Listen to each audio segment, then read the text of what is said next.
Yes, hi, Idris Malik here with Grant Line, and now I am talking about the election that's going on. Right now standing in a Down Valley East,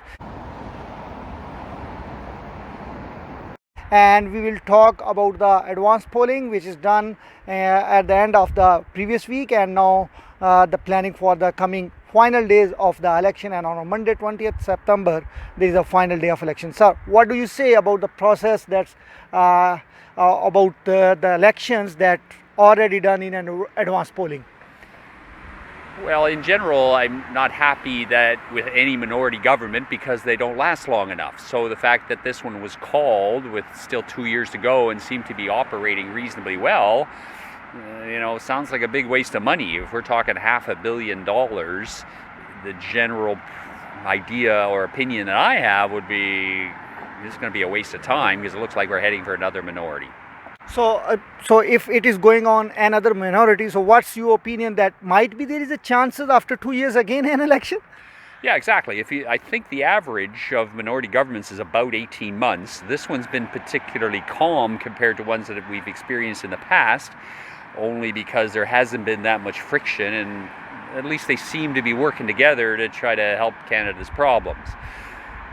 I have already voted in an advance poll, and I want a majority government. I don't particularly care who wins, but majorities can get things done. So majority can get things. The important thing is the Liberals are going to conduct their all the elections game on the vaccine and other things. Do you think it will work for them, and it is a thing that the people care about it? Oh yeah, the issues are pretty clear. People are concerned, but just the people I talk to, they're a little bit undecided because no one party looks like it's going to be the clear winner here.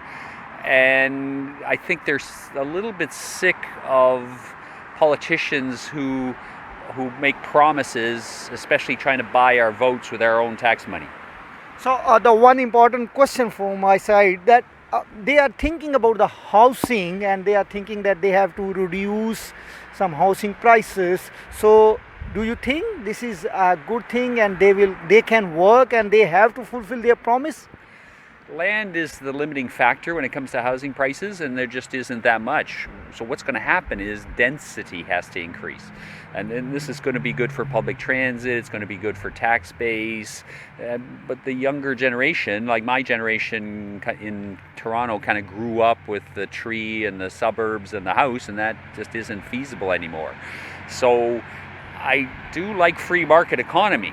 So to suddenly say that we're going to fix this sounds a little bit far-fetched. I just can't see it lasting. And generally speaking, if you try to do something in this area, it affects things happening in another area. Rental, there's just not enough apartment for rents. People buy condos, keep the rents high. It's going to remain unaffordable for the foreseeable future, especially as Toronto grows as a city. It becomes more unsustainable. So I don't see housing prices falling much in the near future, just because demand is so high.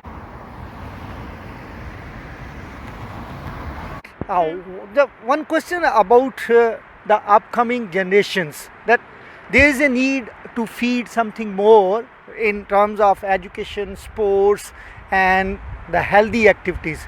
What do you say the government have to consider it on a serious note, like they are considering the housing and other financial matters? There's a lot of things you can do recreation-wise, health-wise, that are relatively inexpensive and free, and then I don't believe in a nanny state either, where the government should take care of me. So the first responsibility for a person's own health should be from themselves. So I think that it doesn't appear to be a big issue right now. Obviously, in the middle of a pandemic, individuals' health is not going to be quite up in the forefront. But long term, the government cannot change the behavior of an individual. The individual has to do it themselves, and that will make a stronger future for all of us. But how do you get people to change their behavior? Tough problem.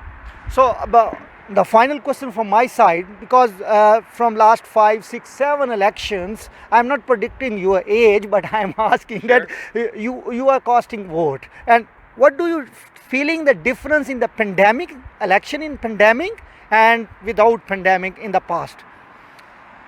That's an interesting question. I'd say I already voted in an advance poll, and it was pretty empty. So and I talked to a lot of people over the course of a week, and there's nobody talking about this election. Like, and so I think there's going to be a fair amount of apathy, and maybe and the elder generation, people older than myself, they're afraid to still come out and don't want to be exposed to COVID. And if individuals don't think their own voice matters, their own vote matters, then they're for sure. So the turnout could be pretty low. Thank you very much for your comments. As you hear the comments, this is very important that to up the costing ratio, the people should come out and just to decide their right that they have to do something for the betterment of the Canada and the people of Canada.